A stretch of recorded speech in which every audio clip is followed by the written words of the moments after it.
তিনি যখন রোদের মাঝে খোলা আকাশের নিচে হাঁটতেন, সাহাবারা তাকিয়ে দেখতেন আমরা ভীত সন্ত্রস্ত, আমরা এই রোদের মাঝে বাইরে যেতে চাই না, যেখানে ধান দিলে খই হয়ে যাবে, চাল দিলে মুড়ি হয়ে যাবে। প্রচন্ড গরমের মাঝে তিনি হাঁটেন কেমনে? অবাক বিস্ময়ে উপরের দিকে তাকিয়ে দেখতেন নবী হেঁটে যায়, আর নবীর মাথার উপরে একটা মেঘের টুকরা ছায়া হয়ে হয়ে পাশে পাশে যায়। এবড়ো থেবড়ো পাথরগুলোর উপর দিয়ে আমার নবী যখন হাঁটতেন, পাথরের কোনা বের হওয়া পাথরে সবাই হাঁটতে ভয় পেতেন, অথচ নবী সেই এবড়ো থেবড়ো পাথরের উপর দিয়ে হেঁটে যেতেন।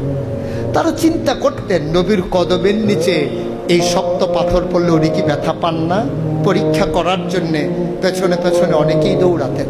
দৌড়ে দৌড়ে নবীর কদম মুবারকের নিচে যে পাথর পড়ে গিয়েছিল ওরা হাতে তুলে দেখতেন নবীর কদমের সম্মানে শক্ত পাথর তুলার মতো নরম হয়ে গেছে। এ নবী আমার নবী, এ নবী আপনার নবী, এ নবী আমাদের নবী। আমরা প্রাউড ফিল করি।